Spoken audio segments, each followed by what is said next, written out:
López Mills, pues yo estoy muy contenta de poder conversar contigo después de terminar. Anoche terminé Cascarón Roto. Muchas gracias por esta oportunidad. Pero estos temas en particular, la amistad, el miedo a volar, el no adecuarte, digamos, al principio a una mexicanidad desde el punto de vista de la poesía, de la literatura. ¿Cómo es que piensas primero? Creo que esto debe ir en ensayo. Bueno, porque habría sido difícil, habría sido difícil ponerlo en un poema. Entonces eran temas para un ensayo. El, eh, el tema de los aviones es un tema que tiene algo de histórico también, en el sentido de que es la historia de la familia Mills, y luego también tiene que ver en casi todos los ensayos hay, además de mi propia experiencia y de mi propio relato, están las autoridades, ¿no? Ahí está Ibargüengoitia, está Bioy Casares, está Julio Cortázar en el caso de los aviones, en el caso de la amistad están los clásicos y luego están mis propios ejemplos. Y en el caso del alma mexicana empieza, que es una de las grandes pesquisas, no me pertenece a mí. El pensamiento mexicano tiene que ver con la pregunta de qué es ser mexicano. Cuando estudias filosofía, el curso de filosofía en México gira alrededor de la identidad, de la identidad mexicana. Entonces, bueno, digamos, estos tres temas no es que estén conectados, aunque se conectan, porque fueron escritos en una misma época y están en un mismo libro. No podían haber sido más que ensayos, porque tratarlos en poesía habría sido un poco complicado. Ahora también son ensayos narrativos, creo, entonces se pueden leer como, incluso en el ensayo sobre la amistad, hay un entremés que es como un pequeño cuento acerca de tres amigos. Entonces yo creo que sí se mezclan, van y vienen. Incluso puedes decir que en algunos casos hay poesía, si quieres forzar el asunto para que entre la poesía con calzador. Hay poesía en la prosa, pero además en el tercer ensayo hay muchísima poesía, ¿no? Porque es el recorrido de mis lecturas de poesía y de la tradición mexicana. Entonces, bueno, no sé si eso responde a tu pregunta, pero no podía ser más que en ensayo, que es un género que a mí me gusta muchísimo y que leo mucho, y me gusta además mezclar en el ensayo también el relato, aunque podría haber hecho también ensayos académicos, pero creo que no me tocaba en este caso, ¿no? Empecemos hablando de este ensayo de los aviones que me pareció maravilloso. Ese y creo que el del alma mexicana son los que más me gustaron, a mí en lo personal. Entonces, bueno, ¿cómo hiciste, cómo fue que fuiste rastreando la historia de tu familia? Es muy impactante lo que sucedió con tu tío, pero además, ¿cómo vas, digamos, tejiendo esto con tu propia experiencia con los aviones, ¿no? Es muy interesante. Sí, creo, en el caso de mi tío, de la familia Mills, era, digamos, él era legendario porque era el que había combatido, el piloto de la Segunda Guerra Mundial, y yo crecí con la idea de que él había combatido. Y luego me enteré de que no, de que él había caído, había sido una especie de accidente, accidente en su base aérea en Inglaterra. Entonces cuento la historia de él, además mi nombre viene de él. Eso lo cuento en el libro de las explicaciones. Teddy es un homenaje a Edward. En inglés se les dice Ted o Teddy a los Edwards. Entonces él se llamaba Edward.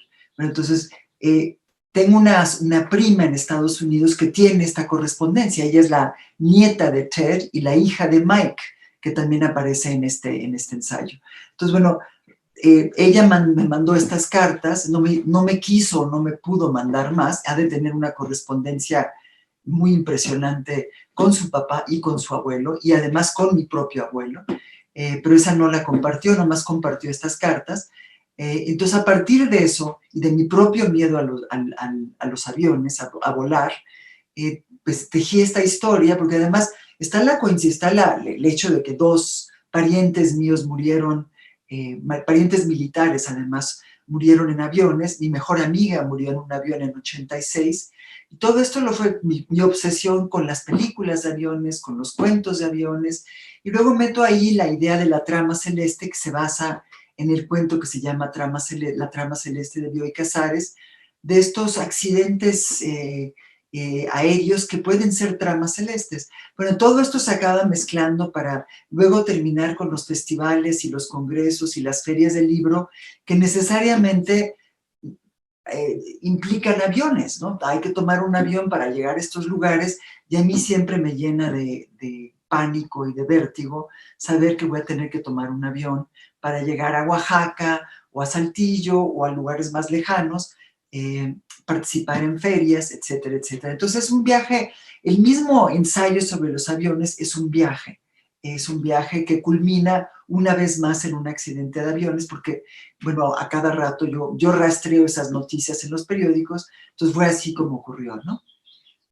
Y además la referencia a Ibargüengoitia, ¿no? Es un homenaje a Ibargüengoitia, que tiene ensayos, pequeños ensayos sobre eso de, por ejemplo, uno, ¿no? Llegas tarde al aeropuerto, pierdes tu vuelo, y ese vuelo, el avión de ese vuelo se cae, ¿no? Luego también tiene otro ensayo donde se pregunta lo que nos preguntamos todos cuando nos están dando las instrucciones acerca de cómo usar, cómo ponerse la máscara de oxígeno, el cinturón, etcétera, etcétera. Él se pregunta cómo lo haría si de veras pasa. O sea, lo podría hacer con la calma que, digamos, pregonan las azafatas, o se le enredarían los cables. Tiene un ensayo sobre eso. Y luego tiene este maravilloso ensayo de cuando va a recibir el premio Casa de las Américas, su encuentro con Fernando Benítez, con Italo Calvino, y las burlas de lo que son los congresos de escritores, que se parecen, es un formato muy parecido. Lo que él platica es casi un formato heredado hasta la fecha, ¿no? El lobby del hotel, las borracheras, la hermandad latinoamericana, etcétera, etcétera, ¿no? Entonces, es un homenaje a Ibargüengoitia, y finalmente Ibargüengoitia muere en un accidente aéreo camino a un congreso. Entonces, tiene algo de arquetípico eso, ¿no? Otro ensayo que me gusta muchísimo es el de la amistad, porque yo te voy a decir que soy lo opuesto a ti. O sea, tú eres franca y dices las cosas como son, y muchas veces eso te ha costado amistades, porque este código de la amistad que hay ahí rarísimo, de cosas que no puedes y no debes decir, que tú lo escribes muy bien. Yo soy muy complaciente, al contrario. Entonces, me gustó muchísimo cómo tratas el tema también y las referencias filosóficas que haces en ese aspecto, Teddy. Sí, sí, digamos, ahí es donde están más claramente establecidas las autoridades. Hay una autoridad en la amistad, es lo que planteó al principio, cómo no, la versión arquetípica de la amistad sigue siendo aristotélica y tiene que ver con la amistad como un hecho moral entre dos personas buenas, ¿no? Entonces, bueno, eso rompe todos mis esquemas, porque mi experiencia con la amistad, que es muy compleja como la de todos, no necesariamente pasa por el tamiz de la bondad. La bondad es una pretensión o una ambición que tenemos todos, pero no necesariamente la cumplimos, ¿no? Cuando estás con un amigo o con una amiga, entra en juego el azar y todas las cosas que haces accidentalmente, involuntariamente, porque tienen que ver no con tus virtudes, sino con tus defectos, con tus emociones, con algo que te lastima, con algo que malinterpretas. Y bueno, una de las recomendaciones de otra autoridad, que es Cicerón, es decir, no, detén la máquina, detén todo y dile a tu amiga o a tu amigo, ¿sabes qué? No, no, no, aquí hay un malentendido. Hay que echar marcha atrás y revisar lo que ocurrió. Pero obviamente no puedes hacer eso sin ofender. No puedes hacer ensayos de la amistad. Entonces, bueno, este texto sobre la amistad, que es un texto, yo creo que voy a perder amigos con este texto, ¿eh? Los pocos que me quedan los voy a perder, porque tiene algo, cuando hablas de la amistad, cuando hablas de tus amigos, eh, puedes hablar en términos ideales, que son los términos aristotélicos, o en términos reales, y es lo que yo trato de hacer. So, la amistad siempre está amenazada por una posible enemistad. El idealismo de la amistad pone en riesgo a la amistad, ¿no? Y uno mismo la pone en riesgo constantemente. Bueno, entonces yo vivo en ese riesgo y me doy cuenta de que voy perdiendo amigos. Este ensayo digamos, surgió la idea pensando en mis papás al final de su vida. Ellos eran muy amigueros, me acuerdo en mi infancia, la casa siempre llena de amigos, y al final en la casa ya no había amigos. Y yo les preguntaba, ¿y qué pasó con el señor tal y la señora tal? Ay, pues no sé.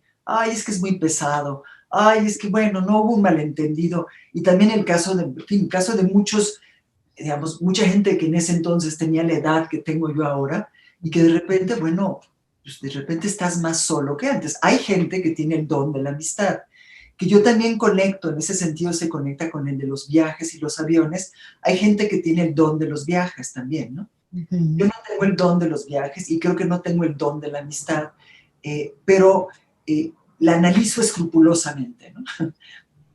Y también, Teddy, hay un entremés, así lo nombras, y me gusta nombrarlo de esa manera, un entremés que tiene que ver con el amor y la amistad, que además ese es más, como dijiste al principio, es más un cuento que un ensayo, ¿no? Es un cuento, es un cuento, es un homenaje, una especie como de carta de amor a ese triángulo, ¿no?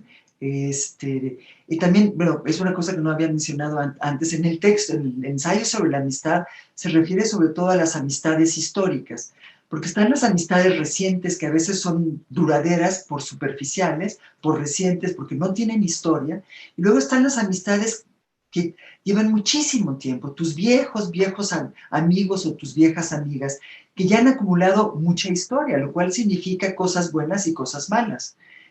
Malos hábitos, inercia, usos y costumbres, cosas que a veces repeticiones, conversaciones que se repiten, etcétera. Entonces, el entremés tiene que ver con con esa amistad histórica y con el caso de dos grandes amigos cuya amistad se ve interrumpida por la aparición de una mujer. Y la dificultad para el amigo traicionado, el amigo abandonado, de aceptar que hay un elemento, un tercer elemento, una presencia que no estaba ahí antes y que además es de una mujer. Y bueno, este amigo tiene cantidad de ideas sobre las mujeres que finalmente sí se cumplen en los hechos, aunque la mujer no se vea así, ¿no? Entonces sí es un cuento sobre ese triángulo, que es un triángulo, yo creo que clásico, no podría ser más clásico, ¿no? Eh, Totalmente. bueno, de ahí ya paso digamos, otra vez a las concepciones filosóficas de la amistad y Ujú. también al clásico, ese momento en que uno se siente, ¿no? Oye, creo que estás medio sentido, ¿por qué estás sentido? Y, en fin, también creo que a todos nos ha pasado eso de estar sentidos. Y termina con la conversación ideal acerca de la amistad, ¿no? De cómo deben tratarse los amigos. Yo creo que quizá lo que más funcione es lo superficial, el protocolo, la estrategia, el ser amable, ¿no? Que a mí me cuesta mucho trabajo a veces. Oye, y el ensayo final, este que habla del alma mexicana y de tus años en la facultad, me encanta también porque, bueno, tú supongo que es tu madre quien es estadounidense, ¿no? Tu madre es estadounidense y entonces todo este descubrimiento del alma mexicana, de lo que es ser mexicano a través de la poesía y de las palabras y te veo a ti, jovencita, ahí en la facultad en la UNAM y me da muchísima ternura, ¿no? Háblame del ensayo y también un poco más de cómo viviste todo esto, Teddy, por favor.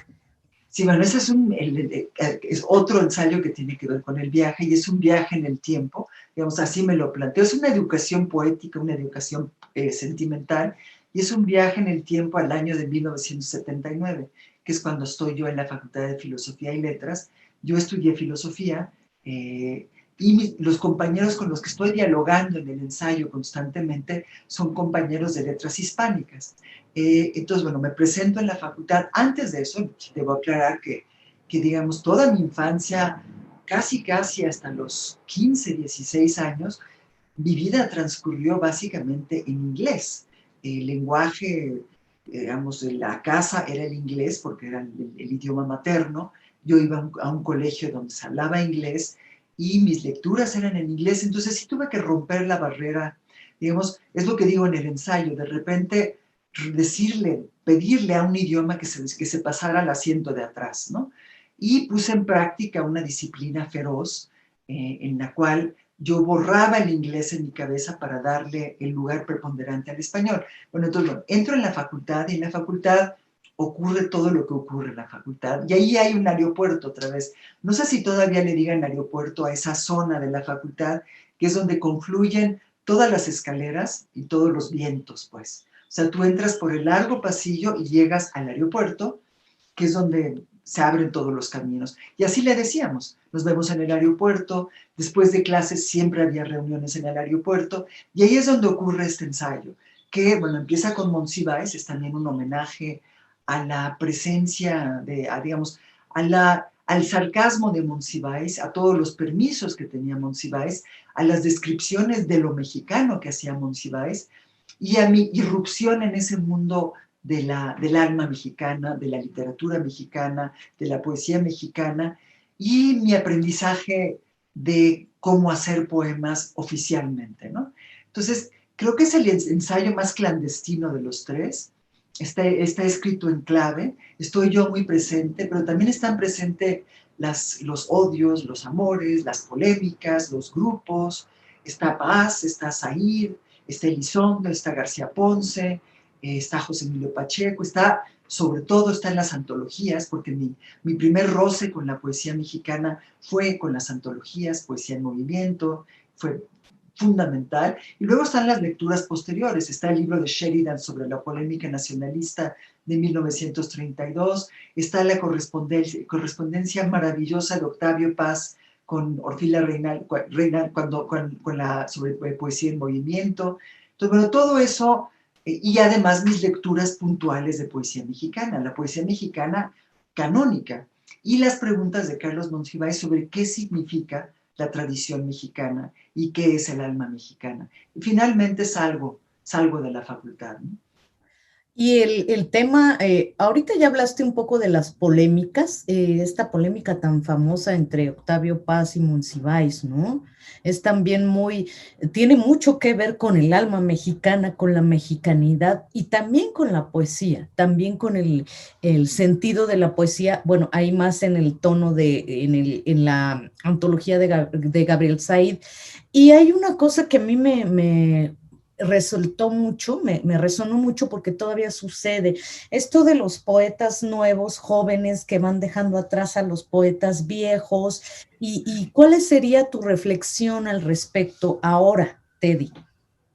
Después de tantos años, Finalmente de que se parecen mucho las polémicas, ¿no? ¿verdad? Hay Sí. una especie de machote para todas las polémicas. Y, digamos, en el caso de Octavio Paz, además, que es un caso que a mí me parece dramático es que todavía ocupe el centro de las polémicas y de los pleitos, que todavía casi haya que justificar que uno lea Paz, que a mí me parece absurdo, porque no podría haber, pues, o sea, cómo darle la vuelta a Paz, cómo evitar a Paz si es absolutamente extraordinario. Pero sigue habiendo este centro polémico encarnizado con Octavio Paz. Eso por un lado, ¿no?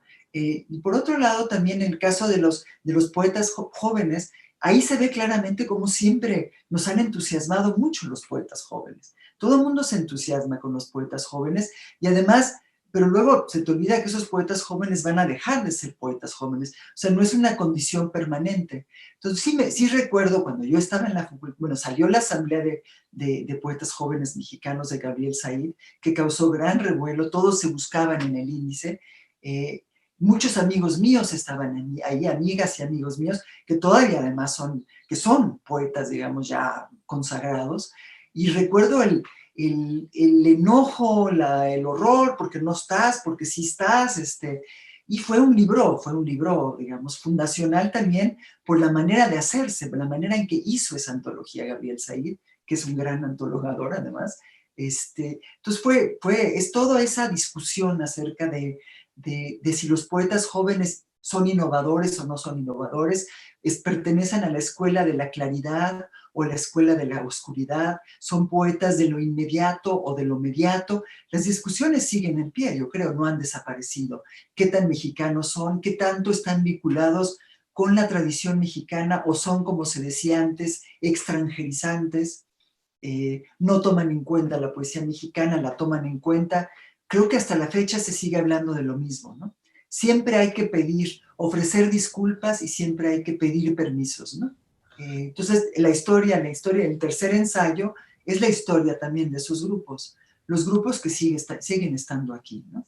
Y yo le dedico el ensayo a un poeta maravilloso, Manuel Andrade, Andrade. que murió hace algunos años, que fue el maestro de ceremonias de estas lecturas de poetas mis cuates, y se hizo una pequeña antología que siga, que se llamaba Esta región de ruina en homenaje a Efraín Huerta. Entonces, Sí, bueno, sí, ese era mi grupo, claro que era mi grupo, y de algún modo lo sigue siendo en términos cronológicos, somos casi de la misma edad, del 59, del 58, digamos del 57 al 59 más o menos, ¿no? más o menos. Entonces, más amigos o menos amigos, sí somos un grupo.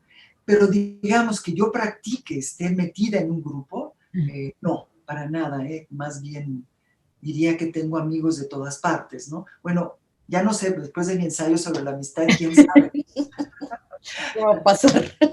Vamos a ver qué consecuencias tiene, pero tengo amigos, no sé, más jóvenes, Hernán Bravo Varela, Rodrigo Flores, Marisela Guerrero, y gente también, Coral Bracho, Elsa Croce, están ahí, ¿no? Teddy López Mills, te agradezco muchísimo esta entrevista, de verdad que disfruté mucho leyendo Cascarón Roto, me lo leí como en 3 días más o menos, Qué bueno. y creo que cada ensayo te deja algo de ti, una reflexión acerca no solo de ti, Teddy López Mills como persona, sino de México, sino de muchas cosas importantes, ¿no? Lo que entendemos por la mexicanidad, la poesía, etcétera, el miedo a los aviones. Yo soy del otro bando, yo amo volar. Qué suertuda eres, esa es una gran suerte que te gusta volar. Sí, Porque ¿verdad? significa que te gustan muchas cosas. Yo estoy segura de que la gente a la que le da miedo volar, le da miedo todo. Entonces, me parece muy bien que pertenezcas al otro bando, ¿eh? Seguro Gracias, que tienes Teddy. muchos amigos también. No, fíjate que eso sí no. Pero bueno, uno va creciendo y se van yendo los amigos, como bien dijiste. Te mando un abrazo y te agradezco muchísimo. Muchísimas gracias, Irma. Saludos, te cuidas. Igualmente, chao.